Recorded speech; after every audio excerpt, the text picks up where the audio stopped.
August 16th, 1977. 4:32 a.m. Graceland, Memphis, Tennessee. Second floor bathroom. Elvis is on the floor, eyes closed, body still, life slipping away. People think Elvis died alone.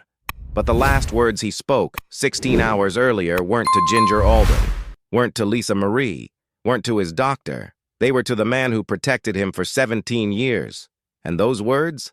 They predicted everything. What happens in the next 18 minutes will reveal the final conversation Elvis never wanted the world to hear. The conversation a bodyguard carried in silence for 46 years. Here is the story. August 15th, 1977, 12:07 p.m. Day before, Graceland, backyard pool. Memphis sun burns hot. Temperature, 95 degrees Fahrenheit.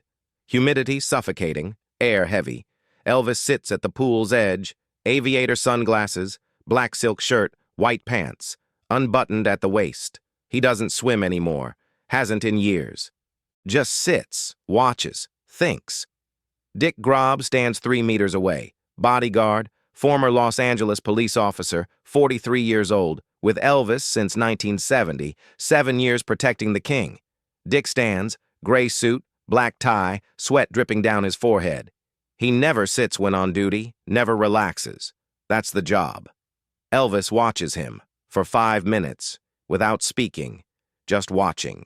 Finally, Elvis speaks, voice low. Dick approaches. Yes, boss? Elvis removes his sunglasses, tired eyes, red, swollen. Sit with me. Dick hesitates, looks around. Nobody else is near, just the two of them. He sits, on the pool's edge, feet dangling over the water. Elvis looks at the water. Light blue, crystal clear, sun reflections dancing on the surface. How long have you been with me? Dick answers without thinking. 7 years, boss? Since 70? Elvis nods. 7 years. You've seen me through everything. Dick doesn't respond. He knows Elvis is going somewhere. Always knows when Elvis needs to talk. You've seen me on stages, seen me backstage, seen me here, seen me sick, seen me everything. Dick just listens. He learned long ago. When Elvis talks like this, you don't interrupt. Elvis continues. Do you think I'm okay? The question hangs in the air. Heavy, impossible to answer honestly. Dick chooses his words carefully. Boss, you've been going through tough times, but you're strong, always have been. Elvis smiles, doesn't really smile, just moves his lips. No, Dick, I'm not okay. Silence. Dick doesn't know what to say. Elvis never admitted this, not like this, not so direct. Elvis leans forward, elbows on knees, hands clasped together. I'm going to die, Dick. Soon. The words cut through the air like a blade. Dick feels his heart race. No, boss. Don't say that. Elvis looks at him, eyes direct, unwavering. It's not a joke. It's not depression. I know. Quick thought. Have you ever felt you knew exactly when something terrible was going to happen, but nobody believed you? Drop a comment. Dick tries to argue. Boss, you have the best doctors. Dr. Nick is taking care of you. You just need rest. You just came back from a tour. You're tired. Elvis shakes his head. Slow. Patient. Like explaining to a child. It's not tiredness. My body is giving up. I feel it. Dick looks at Elvis's face. For the first time in months, he really looks. And he sees. The skin is pale, almost gray. Sunken eyes, swollen cheeks, hands trembling slightly. Elvis isn't just tired. Elvis is sick, gravely sick. How do you know? Dick asks. Elvis takes a deep breath. I've been dreaming, every night, for 3 weeks. About what? About my mother. Dick knows the story. Gladys Presley died in 1958, 19 years ago. Elvis was 23. He never got over it. Elvis continues. She comes to me, in the dream. She's wearing that blue dress she loved, the one I buried her in. She smiles. Calls me. Elvis, she says. It's time, baby. It's time to come home. Dick feels a chill, even in the suffocating heat. Boss, they're just dreams. You're stressed. You've been thinking about her a lot lately. Elvis shakes his head again. No, it's more than that. She showed me the date. What date? Tomorrow, August 16th. Dick's heart almost stops. Elvis, no, don't say that. Elvis stands, slowly, supporting himself on his arms, knees trembling. I want you to know.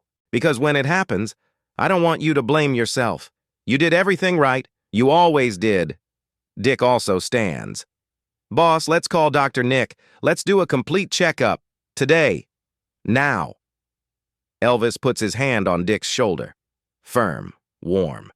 It won't help. I've gone too far. I made too many wrong decisions. Abused my body. I knew what I was doing. And now it's too late. Dick feels tears burning in his eyes. He fought in the Vietnam War, saw men die. But this is different. This is Elvis Presley, the man he swore to protect. And Elvis is saying there's nothing Dick can do. Boss, at least let me try. Let me call an ambulance, take you to the hospital, run tests. Elvis removes his hand from Dick's shoulder, walks toward the house, steps slow, heavy. Just promise me one thing. Dick swallows hard. What? When you find my body, and you will, don't let them expose me. Don't let them take pictures. I don't want the world to see me like that. Dick can't speak, just nods. Elvis stops at the door, turns. Last time he looks at Dick that day. Thank you for everything, Dick. You were a good friend, a good man, better than I deserved. And Elvis goes inside, leaving Dick alone, beside the pool, under the scorching Memphis sun, trying to process what he just heard. Now we need to understand who Dick Grob is, because this wasn't just a casual conversation, it was a man saying goodbye. And he chose Dick. Why? Richard Grob was born March 25th, 1934, Los Angeles, California. Son of German immigrants. Father, a factory worker. Mother, a housewife. Dick grew up in a tough neighborhood.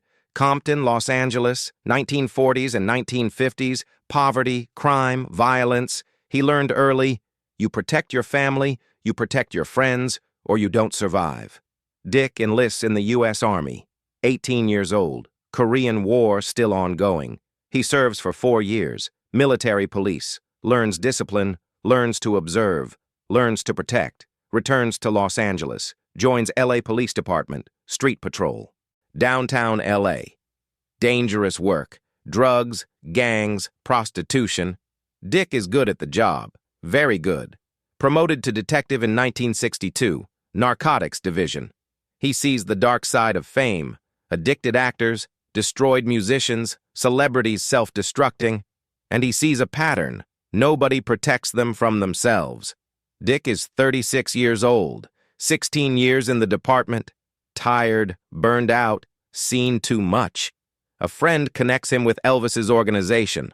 Elvis is looking for security, trained men, trustworthy men, men who understand discretion. Dick does an interview, not with Elvis, with Joe Esposito, Elvis's childhood friend, road manager. Joe likes Dick immediately, ex-military, ex-cop, not a fan, a professional. Do you know Elvis? Joe asks. I know of him. Everyone does. But I'm not an obsessed fan. I see him as a client, someone who needs protection. Joe smiles. You're hired. First time Dick sees Elvis. August 1970, Las Vegas. International Hotel, residency show. Elvis enters the dressing room. 3:15 a.m., just came off stage. Sweat pouring, white jumpsuit soaked, huge smile. He greets Dick, firm handshake, bright eyes. Joe told me you're good. Welcome to the family. And so it begins. 7 years. Dick beside Elvis. Every day, every show, every night, every crisis. Dick sees everything. Elvis generous. Giving Cadillacs to strangers. Paying fans' bills. Buying houses for employees. Elvis funny. making jokes backstage, impersonating his own movies, laughing until crying. Elvis spiritual. Reading the Bible, studying Eastern philosophy, seeking meaning. Elvis vulnerable, crying for his mother, crying for Priscilla, crying for Lisa Marie. Elvis sick, the pills starting in 1972, worsening in 1973, downward spiral in 1974, 75, 76, 77. Dick tried to intervene, multiple times. April 1973, Dick finds Elvis unconscious, hotel room, Phoenix, Arizona, pills scattered across the bed, empty Demerol bottle, Elvis barely breathing. Dick calls Dr. Nick, stomach pumped, Elvis survives. When Elvis wakes, "Boss, you almost died." Elvis turns his face away. "I know. Why do you do this to yourself?" Elvis doesn't answer. October 1974, similar. Detroit, overdose, resuscitation, survival. Dick tries again. "This has to stop. You're going to kill yourself." Elvis, irritated this time. "You're my bodyguard, not my father." June 1975, Memphis, Baptist Memorial Hospital. Elvis admitted for extreme fatigue, code for overdose. Dick sits beside the bed, Elvis sleeping, connected to IVs. Monitors beeping. Dick prays. "First time in years, please. Let him survive. Let him wake up. Let him see the mistake." Elvis wakes, but doesn't see the mistake. And so it goes. 1975, 1976, 1977. With each passing month, Elvis gets worse. Weight increasing, 110 pounds more than in 1969. Voice failing. Forgetting lyrics on stage. Movements diminishing. Barely able to dance. And Dick watches, helpless, because Elvis doesn't want help. Elvis wants peace, and the only peace he finds is in the pills. Until that conversation. August 15th, 1977. By the pool. For the first time, Elvis admits, "I'm going to die." And for the first time, Dick can't deny it. Because he sees it in Elvis's eyes. There's no more fight, no more hope. There's only acceptance. And that terrifies Dick, more than anything he saw in combat, more than any crime he investigated, because he knows, when a man accepts his own death, it usually comes. The night of August 15th passes. Dick doesn't leave Graceland. He should. His shift ended at 6 p.m. But he stays, sits in the security car, parked at the entrance, eyes fixed on the house. Elvis is inside, with Ginger Alden, his girlfriend, 20 years old, 42 years younger than Elvis. Dick doesn't like her, never did. She doesn't care about Elvis. She cares about what Elvis can give. But it's not Dick's decision. 10:30 p.m. Lights turn on the second floor, Elvis's bedroom. Dick watches, half an hour passes. 11:00 p.m. Lights still on. 11:30 p.m. Still on. Midnight. Dick decides to go inside, just to check. He enters through the kitchen door, silent. The house is quiet. Climbs the stairs, thick red carpet, walls lined with velvet, reaches the second floor, empty hallway. Elvis's bedroom door ajar. Dick peeks. Elvis is sitting on the bed, black silk pajamas, book open on his lap. The scientific search for the face of Jesus. He's not reading, just holding, staring at nothing. Ginger is sleeping, right side of the bed, face turned to the wall. Dick knocks lightly on the door. Elvis looks up. "Hey, Dick, can I come in?" Elvis nods. Dick enters, closes the door behind him. Softly, sits in the chair near the bed, same chair where Elvis used to sit to put on his boots. "Boss, I couldn't leave. After our conversation today, I needed to stay." Elvis closes the book, places it on the nightstand. I knew you'd stay." Dick leans forward, elbows on knees, voice low. "Boss, tell me what I can do. Anything. I'll call any doctor, any hospital. I'll take you anywhere. Just tell me." Elvis shakes his head. "Dick, you're a good man. But there's nothing to do. I've made my peace. With God? With everything." Silence, only the sound of Ginger's breathing. soft, regular, unaware of the conversation happening inches from her. "Boss, what about Lisa Marie? She needs you. She's only 9 years old." Elvis looks at the window. Curtains closed, but he looks as if he could see through them. "She'll be fine. She has Priscilla. She'll grow up strong, like her grandmother." Tears begin to run down Dick's face. He doesn't hide them. "I don't want you to die." Elvis looks at him, smiles. This time a real smile. Sad, but real. "I know, and that means everything to me. More than you can imagine." Elvis stands, goes to the window, opens the curtains a bit. Moonlight enters. Pale, silver. "You know what's funny, Dick? I spent my whole life being the guy everyone wanted to be. Rich, famous, loved by millions. But in the end, I just wanted to be normal. Have a normal life. A normal family. Grow old normal. You can still have that." Elvis laughs, without joy. "No. I burned that bridge a long time ago." He returns to the bed, sits on the edge, bare feet touching the floor. "When it happens, take care of Ginger. She'll panic. She's young. She doesn't know how to handle death." Dick nods. "I will. And please, don't let the press destroy my memory. Don't let them say I was a pathetic addict. I was more than that. You were much more than that." Elvis lies down, pulls the sheet over himself, eyes closed. "Thank you, Dick, for being my friend, not just my bodyguard, my friend."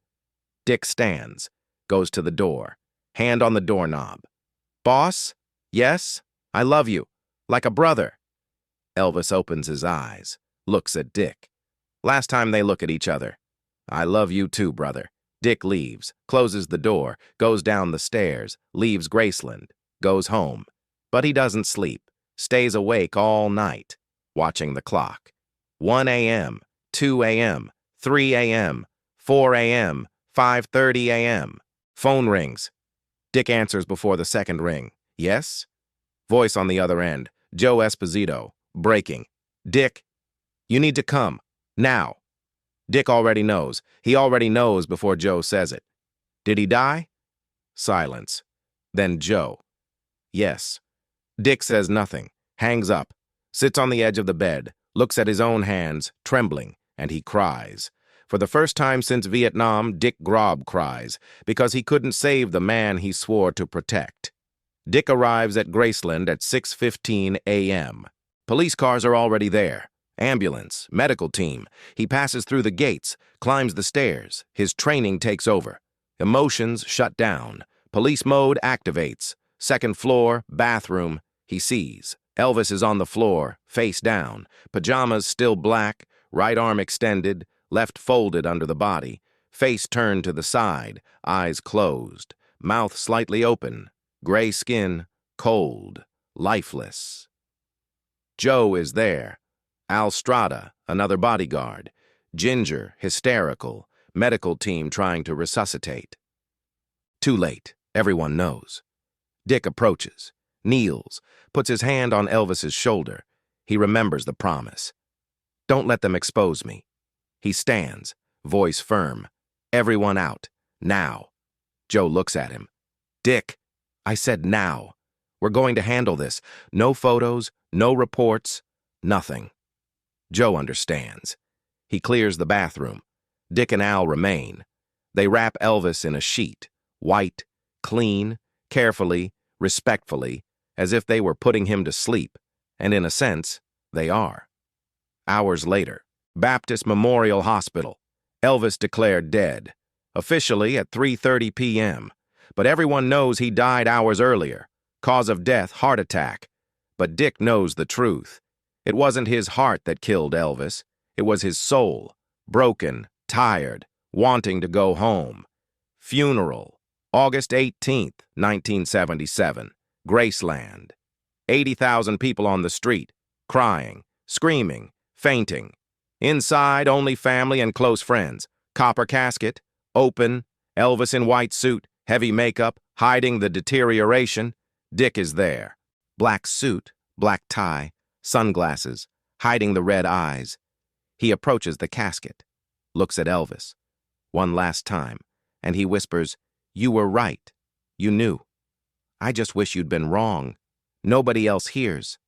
Elvis is buried, initially at Forest Hill Cemetery, later moved to Graceland, meditation garden, next to his mother, Gladys, just as he always wanted. Dick Grob doesn't talk about that last conversation, not for years. He returns to private security, protects other celebrities. None like Elvis. Dick gets married, for the third time. Wife, Linda. She never met Elvis, but she hears about him every night. Dick can't stop talking about the man he couldn't save. Dick retires, 62 years old. He writes some memoirs, never publishes. Too late. All the books about Elvis have already been written, but he keeps the writings. In a box, in the closet, just for himself. Elvis would be 65, would still be alive, if he'd made different choices. Dick goes to Graceland. For the first time in 23 years, he stands at the meditation garden, looking at the headstone. Elvis Aaron Presley, January 8, 1935, August 16, 1977.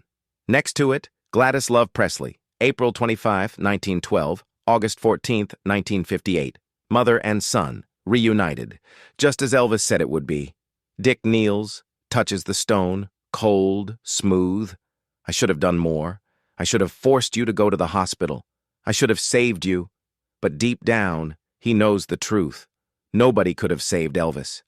Because Elvis didn't want to be saved. Dick gives his first interview about the final days. For a documentary about Elvis, he tells about the conversation by the pool, first time speaking publicly.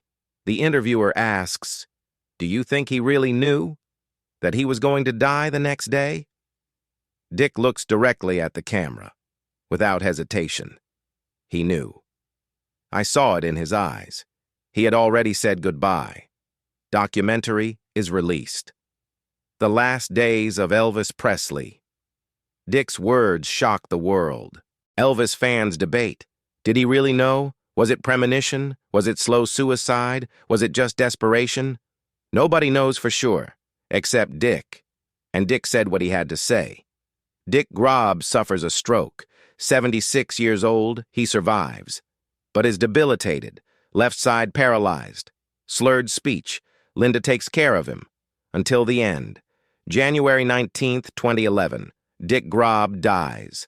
Memphis, Tennessee, 76 years old. Cause, complications from the stroke. But those who knew him know he died of a broken heart.